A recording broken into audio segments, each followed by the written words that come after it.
Salam sejahtera saudara yang kekasih di dalam nama Tuhan Yesus Kristus. Kembali kita bertemu dalam dimensi iman Kristiani. Belajar memahami kebenaran dengan utuh selalu menyenangkan. Menguras pikiran sudah semestinya kita lakukan demi puji hormat dan pengenalan kepada firman hidup itu, bukan?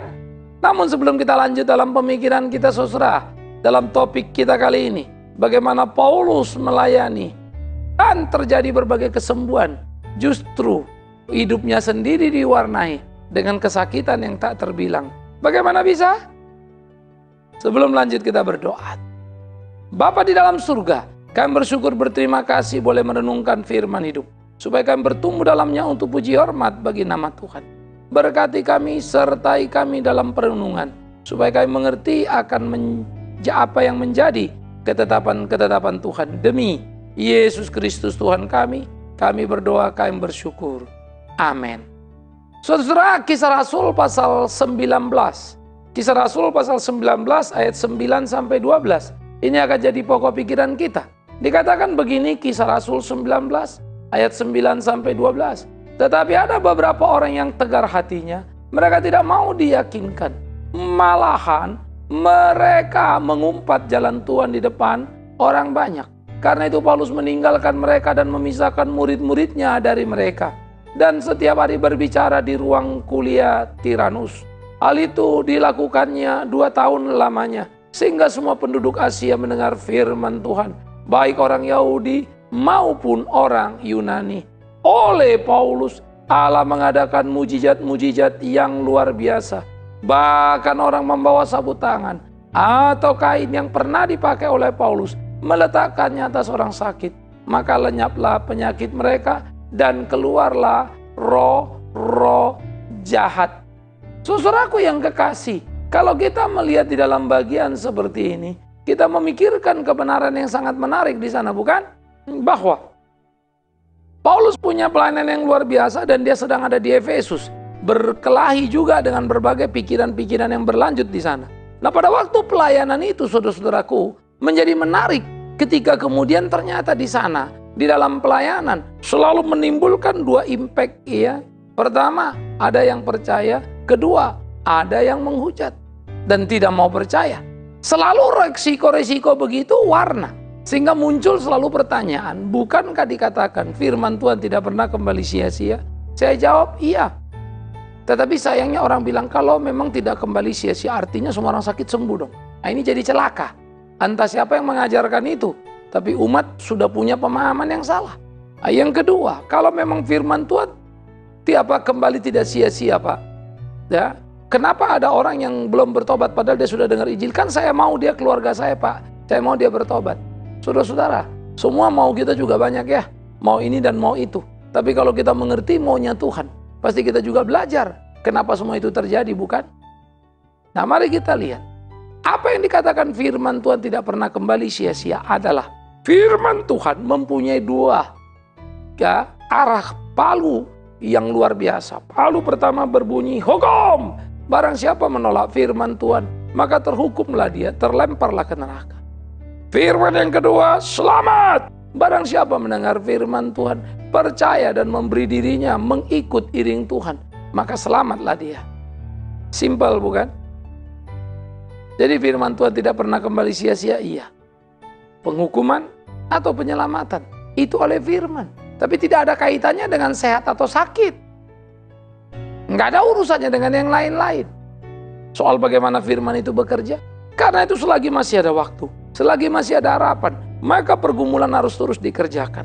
Nah, pada waktu Paulus melayani, ada kelompok yang opposite. Tapi Paulus tidak menjadi pusing, saudara yang kekasih.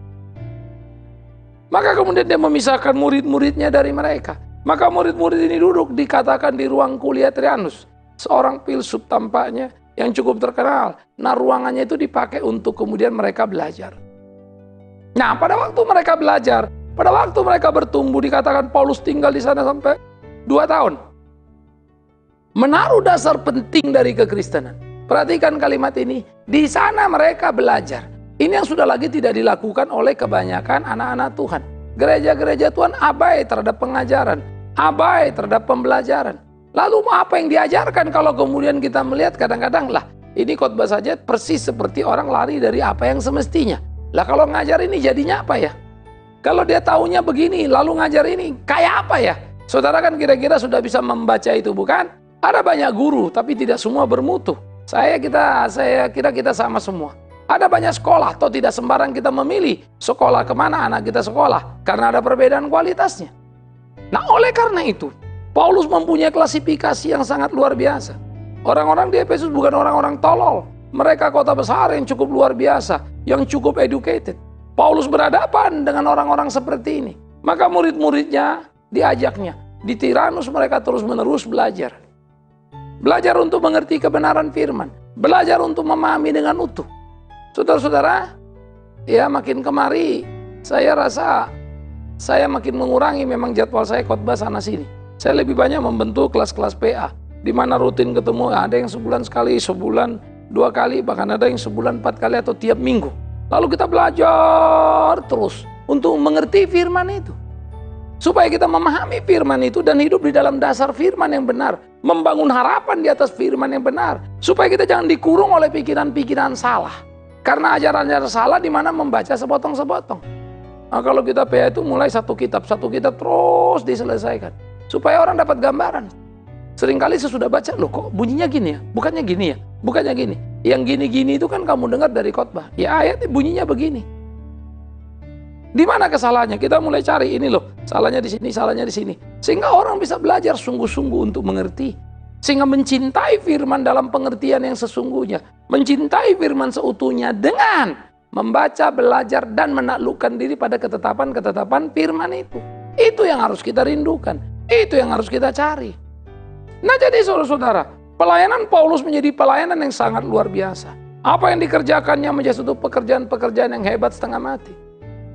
Pengaruh Paulus dalam pengajaran itu menjadi sangat hebat sekali. Sehingga dalam 2 tahun dikatakan dia tinggal di sana. Maka dia sudah menaruh dasar yang kuat kepada jemaat yang ada di Efesus. Bagaimana supaya mereka mengerti kebenaran firman Tuhan. Bagaimana supaya mereka mengerti apa yang menjadi penting dalam kehidupan ini. Nah, kemudian dikatakan pula bagaimana Paulus dalam pelayanan itu mengadakan banyak mujizat oleh kasih karunia Allah. Oleh Paulus, Allah mengadakan mujizat-mujizat. Saya suka kalimat ini.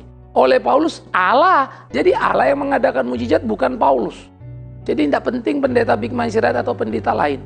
Jangan sombong untuk bilang kalau dia khotbah maka orang akan sembuh. Kalau Allah mau siapapun orangnya bisa dia pakai. Termasuk engkau sendiri yang ada di rumah. Tuhan bisa pakai dirimu untuk kesembuhanmu. Persoalannya Allah mau apa tidak. Jadi Allah lah yang diagungkan. Allah lah yang ditinggikan. Ya. Maka oleh Paulus Allah mengadakan banyak mujizat yang luar biasa. Luar biasa baik itu secara fenomena penyembuhannya ataupun secara jumlahnya. Tetapi menjadi menarik lagi bahkan dikatakan di sana orang membawa sapu tangan atau kain yang pernah dipakai Paulus. Diletakkan orang sakit. Lalu apa yang terjadi? Lenyaplah penyakit mereka. Keluar pula lagi roh jahat. Saudara-saudara, ini menarik.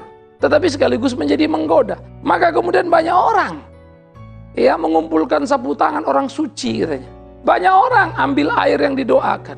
Banyak orang ambil minyak yang didoakan. Lalu ini menjadi jimat yang dibawa. Taruh sama orang sakit, nanti orang sakit sembuh. Padahal ayatnya sangat jelas. Oleh Paulus Allah mengadakan mujizat. Allah mengadakan mujizat oleh sapu tangannya. Allah mengadakan mujizat oleh kain yang pernah dipakai Paulus. Tapi bukan Paulusnya. Allah mau pakai itu sebagai sarana, iya. Tapi bukan sapu tangannya. Tapi bukan kainnya atau bajunya atau apanya. Nah ini kesalahan-kesalahan yang mengerikan. Sehingga akhirnya gereja terjebak pada media. Gereja terjebak kepada alat. Sehingga banyak orang selalu membawa minyak. Menyebutnya sebagai minyak urapan. Supaya ini, supaya itu. Buka toko kasih minyak urapan. Supaya laris, untungnya bagus. Ternyata membuktikan dengan sendirinya. Betapa di benak tiap orang itu. Hanya satu urusan bertuhan. Supaya uangnya tambah terus. Bagi saya itu mengerikan. Tuhan sudah bilang kalau kau orang Kristen yang sungguh. Kau harus jadi orang yang rajin. Jangan malas belajar sama semut. Orang rajin pasti pintar. Orang Kristen pasti jujur. Orang Kristen pasti tahan banting. Orang Kristen pasti tanggung jawab. Kalau ada orang Kristen yang rajin, pintar, jujur, tanggung jawab, tahan banting, orang begini kerja sudah pasti sukses, bukan? Itu sebab orang benar itu dikatakan apa saja yang diperbuatnya berhasil. Itu bukan bim salah bim, tapi kualitas kehidupan kekristenan itu nyata dalam diri dia. Jadi bukan soal minyaknya, bukan soal sapu tangannya. Itu yang harus dipahami. Sama dengan orang sehat. Orang Kristen harus tanggung jawab, hidup yang sungguh-sungguh, pelihara dirinya. Makan diatur secukupnya, kan begitu, supaya dia sehat. Ya, bukan bim salah bim, minyak yang kesana dan kesini. Nggak ada urusannya minyak dengan rezekimu. Nggak ada urusannya minyak dengan kesembuhanmu, kecuali kau percaya perdukunan. Kan Kristen tidak ajarkan itu. Nah jadi saudara-saudara, Allah mengadakan mujizat lewat Paulus. Allah mengadakan mujizat lewat sapu tangan maupun pakaian. Tapi jangan kultuskan pakaian, jangan kultuskan sapu tangan. Jangan kultuskan minyak lalu bawa sana sini untuk menjadi alat kesembuhan. Nggak ada itu. Oh, ini sudah didoakan pendeta. Emang kau pikir pendeta itu doanya apa? Emang kau pikir tangan pendeta itu tangan apa? Ini harus hati-hati, saudara. Saya kadang-kadang sering kali mendengar ya, pendeta itu doakanlah usaha ini. Wah, ternyata betul loh Pak, usahanya maju, bertumbuh, berkembang. Saudara, entah berapa saya sudah nggak apal lagi ya. Rumah yang saya doakan, perusahaan yang saya doakan, keluarga yang bertumbuh, berkembang, ekonomi mereka makin maju. Demi Tuhan yang hidup, pantang mulut saya ini mengklaim. Karena saya doakan mereka berhasil. Tuhan memberkati mereka, Tuhan berkati mereka. Saya cuma dipakai berdoa, saya jalankan. Itu saja, tak lebih, tak kurang. Iya kan? Apalagi kalau kemudian orang mengkultuskan, itu jadi bahaya. Satu orang bilang sama saya, aduh Pak, terima kasih. Restoran kami yang Bapak doakan maju luar biasa. Saya pernah di luar negeri juga begitu. Saya bilang, jangan berterima kasih ke saya, ke Tuhan atuh. Iya kan? Allah bisa memakai Big Man Sirait, tapi saya nggak mau ditampar Tuhan, karena saya bilang saya yang hebat. Saya nggak mau sapu tangan saya dipakai orang misalnya, lalu orang jadi sembuh. Waduh, itu gawat itu. Tetapi Paulus yang berdoa ini, Paulus yang sapu tangannya dipegang, Paulus yang bajunya dipegang, ditaruh di orang sakit, sembuh. Setan keluar. Pertanyaannya menarik. Sapu tangannya kah? Tidak. Bajunya kah? Tidak. Paulusnya kah? Tidak. Siapa? Allah. Kenapa? Paulus yang hebat itu ternyata sakit juga. Ada duri yang tidak kuat dia tanggung. Dia menjerit berteriak. Kalau kita mendeteksi bacaan-bacaan Paulus, tampaknya memang ada beberapa sakit penyakit yang kemudian makin hari makin tambah luar biasa, termasuk puncak ketika duri itu diizinkan ada pada diri Paulus. Paulus yang orang berdoa, dia doakan orang sakit sembuh. Paulus yang sapu tangannya dipegang orang sembuh. Dianya sakit, bingung kan? Karena memang tidak ada matematikanya di situ. Bahwa sapu tangan Paulus itu mujizat hebat. Enggak. Ya. Karena itu yang salah justru pengkultusan kepada kebendaan. Lucunya orang Kristen selalu bilang dukun gak boleh, tapi dia sudah berdukun, bermain dengan cara dukun. Ini mengerikan kan, bukan? Nah jadi saudara-saudara yang kekasih, disinilah sebetulnya kita belajar mengerti kebenaran itu. Ingat, siapapun engkau, dimanapun engkau berhak berdoa dan engkau akan sembuh. Tetapi kalau engkau berdoa engkau sembuh, bukan karena engkau hebat dan imanmu hebat. Allah bermurah hati dan mengukirmu lewat hari-hari hidupmu. Orang beriman selalu percaya Tuhan kerjakan apa yang terbaik bagi dirinya. Orang beriman tidak pernah kecewa. Apa yang terjadi dijalaninya. Orang beriman selalu sungguh-sungguh dalam pengiringannya akan Tuhan. Pakirkan itu. Camkan itu. Nah itulah yang menjadi penting untuk kita pikirkan dalam hari-hari kita, saudara. Bagaimana kita menjalankan apa yang Tuhan mau. Bagaimana kita melakukan apa yang menjadi kehendak Tuhan. Sehingga hidup kita menjadi hidup yang sungguh. Hidup yang berkemenangan. Hidup yang menyenangkan hati Tuhan senantiasa. Inilah yang mestinya kita jalankan. Nah jadi saudara-saudara yang kekasih di dalam nama Tuhan Yesus Kristus. Camkan, pikirkan itu. Bagaimana hidup itu kita lakoni. Sehingga hidup kita dalam ajaran yang benar. Yang patut. Yang bisa dimengerti dengan utuh. Dipertanggungjawabkan dalam kehidupan ini. Sehingga kita tidak menjadi salah, saudara-saudara. Nah inilah mestinya menjadi doa kita. Maka kita bisa melihat Paulus yang begitu amat sangat luar biasanya. Semua orang hamba Tuhan pasti pengen seperti Paulus. Pasti pengen dia berdoa orang sembuh. Pasti pengen kemudian bahwa sapu tangannya dipegang orang sembuh. Pasti pengen bahwa kemudian ada orang pegang bajunya sembuh, begitu kan? Lucu ya? Tapi tidak ada yang mau kemudian menjadi seperti Paulus saat yang bersamaan. Ada sakitnya, lalu datang duri menghantam dia, berteriak luar biasa. Difitnah, dihajar, dicambuk, dikeluar masukkan penjara. Ada yang mau itu? Enggak, itulah enggak fairnya. Miris ya? Semua katanya ini dari Tuhan, dari Tuhan, dari Tuhan, dari Tuhan. Tapi berubah jadi transaksi yang menguntungkan. Ini juga mengerikan. Kalau dari Tuhan ya free of charge dong. Kalau dari Tuhan ya sudah dong. Jangan dibuat itu jadi angka perdagangan, kan begitu. Toh Tuhan yang mengerjakan. Kalau Tuhan mau gerakkan orang lain, urusan Tuhan lah itu. Tapi jangan kita menggerakkan orang lain supaya kemudian kita mengambil keuntungan dari sana. Ini yang mengerikan. Dan jangan pula kita memberhalakan manusia di sekitar kita. Harusnya kita adalah satu-satu Allah. Allah yang luar biasa Tuhan kita itu. Saya pendeta adalah partner saudara. Saya pendeta adalah rekan kerja saudara. Saya pendeta adalah rekan sama-sama untuk melayani Allah yang satu itu. Dari dia, oleh dia, karena dialah kekuasaan. Dan hanya bagi dia semuanya. Soli Deo Gloria itu kan kalimatnya bukan? Indah, manis, bagus. Nah jadi pikirkanlah, renungkanlah. Supaya hidup kita itu hidup yang berkenan kepada Tuhan. Lakonilah, jalankanlah. Supaya kita tidak menjadi salah dalam keseharian kita. Nah ini yang saya pikir penting untuk kita pikirkan bersama-sama. Jadi mari kita jalani hari-hari kita. Mari kita gumuli hari-hari kita. Sehingga dengan demikian kita boleh melakukan apa yang menjadi kehendak Tuhan. Tidakkah itu indah? Tidakkah itu menyenangkan? Nah saya pikir inilah yang seharusnya dipikirkan oleh tiap orang dalam hidup kesehariannya. Bagaimana tiap orang percaya itu hidup dalam firman hidup. Hidup dalam kebenaran hidup. Paulus melayani banyak yang sembuh, banyak mujizat, bahkan disebut luar biasa. Tapi luar biasa juga penderitaannya Paulus. Luar biasa, sapu tangan sembuh. Luar biasa, bajunya bisa sembuh. Tapi luar biasa juga penyakitnya Paulus. Saudara bisa mengerti ya? Jadi kalau kita melihat secara bersama-samaan, kita nggak bisa jadi ekstrim kiri, ekstrim kanan. Kita berpandangan balance. Maka tidak penting berapa orang sembuh, karena itu bukan kau, Allah yang mau. Tapi tidak penting berapa lama kau di dalam penjara, jikalau itu Allah mau. Tapi yang penting, entah engkau berdoa orang sembuh, entah engkau dalam penjara, semua kemuliaan kau kembalikan pada Allah dan tidak mengambil keuntungan untuk perut, untuk diri sendiri.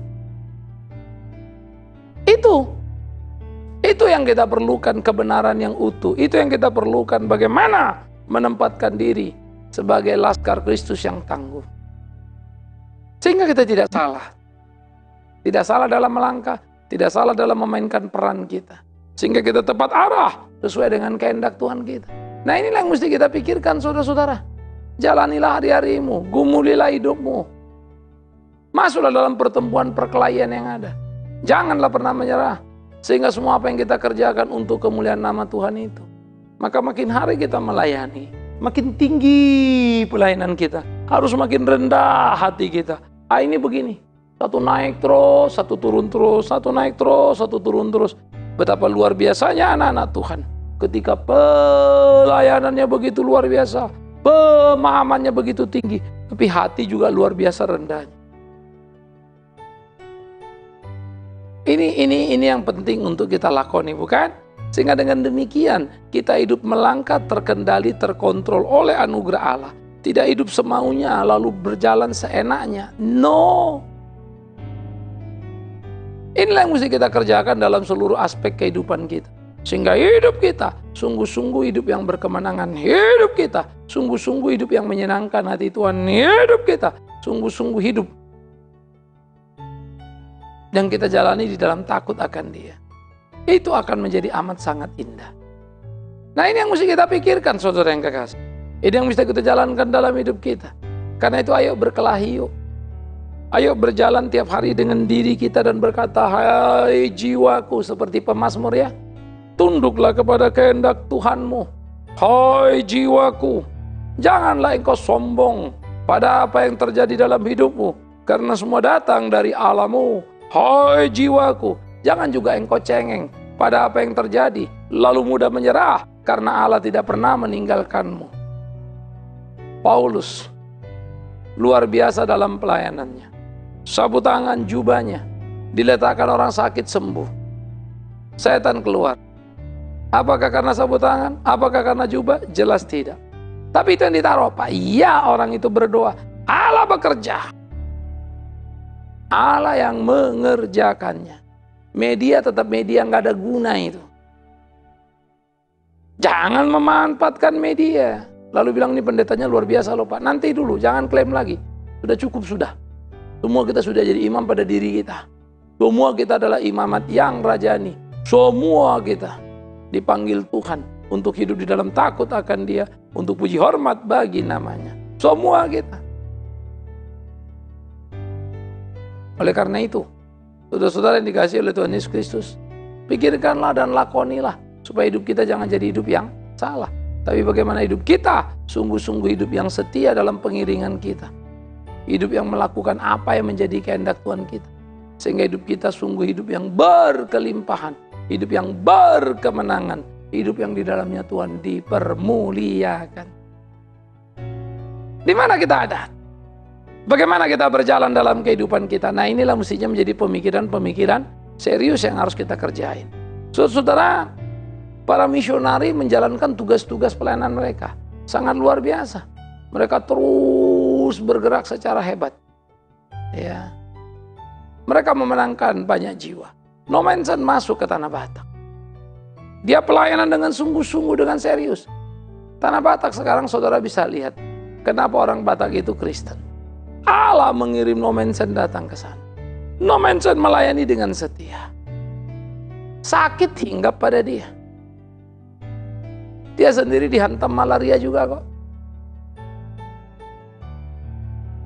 Apakah kemudian karena dia datang ke Tanah Batak lalu dia menjadi tidak kena sakit apapun hanya karena dia melayani Tuhan? Tidak. Tanah Batak di waktu lampau ya malaria nyamuk banyak. Tapi emang kenapa? Emang ada apa? Emang malah petaka kalau mati karena sakit? Banyak hamba-hamba Tuhan yang melayani, yang punya hati sungguh masuk ke pedalaman, ke Afrika, ke berbagai tempat, ke hutan-hutan, ke suku-suku tertinggal di Indonesia. Tetapi mereka juga mengalami sakit. Bahkan maut menjemput. Dosakah? Jelas tidak, nggak ada hubungan. Jadi, ingat kalimat saya, yang dosa adalah kalau kau memberhalakan manusia. Yang dosa adalah kalau kau memberhalakan media-media tadi. Entah sapu tangan, baju, air putih, minyak urapan, dan seterusnya. Itu yang jadi salah. Karena itu jangan seperti itu. Jangan juga bilang nanti, ya kan di perjanjian baru ada Pak. Orang sakit dikasih minyak urapan. Betul, siapa bilang salah? Baca baik-baik. Minyak urapan yang mana? Itu bukan minyak urapan yang dimaksud di dalam PL. PL itu kalau bikin minyak urapan itu di ketentuannya, udah ilah, ribet itu. Harus segini, mengolahnya itu luar biasa. Ya. Tidak sama dengan yang dipahami sekarang. Sementara para penatua, kalau bawa minyak itu simbol daripada Roh Kudus. Tapi nggak pernah minyak itu menyembuhkan. Sehingga mereka mendoakan. Itu tradisi Yahudi yang biasa berjalan. Mau pakai itu silakan, nggak pakai itu silakan, nggak ada nilai tambahnya kalau pakai. Nggak ada hebatnya kecuali kau anggap itu jimat. Penganggapan terhadap jimat bahwa ini punya kuasa, ini punya hebat, minyak ini bisa gini, minyak ini karena minyak ini begini dan begitu. Itu udah perdukunan. Ingat, Allah yang menyembuhkan. Ingat, Allah bisa pakai media apapun. Tapi memutlakkan sebagai media, sebagai jalan kesembuhan, itu perdukunan. Itu perdukunan. Itu perdukunan.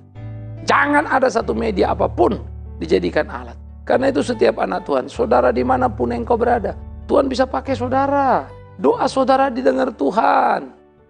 Saudara boleh jadi alat Tuhan. Tinggal sejauh mana kau mau setia, iring Tuhan itu. Kalau ada orang sakit kau doakan sembuh, jangan besar kepalamu. Kalau ada orang susah kau doakan lalu beres persoalannya, jangan tepuk dadamu. Siapa kau? Siapa aku? Kita ini cuma sampah yang dipakai oleh Tuhan yang Maha Kuasa itu. Yang rela memakai kita sampah-sampah tak berguna ini menjadi bernilai. Alangkah indahnya hidup, karena itu persembahkan kepadanya, lakukan kehendaknya. Paulus terus setia melayani, keluar masuk penjara, mengalami kesulitan. Sapu tangannya memberi efek kesembuhan, Tuhan pakai. Begitu juga bajunya, Tuhan pakai jadi alat kesembuhan. Tapi dia sendiri yang melakukan mujizat luar biasa, dia sendiri yang dipakai Tuhan mengadakan kesembuhan, dan banyak orang sembuh, dia sendiri kena sakit penyakit. Dia sendiri keluar masuk penjara. Ya. Saya selalu ingatkan kan, Paulus waktu ada di penjara, dia berdoa, ingat penjara Filipi, begitu berdoa, keluar, pecah tuh penjara. Kepala penjara mau bunuh diri karena dikira buron udah pada lari. Paulus bilang, stop. Kami masih di sini. Kami nggak lari. Loh kok nggak lari ya?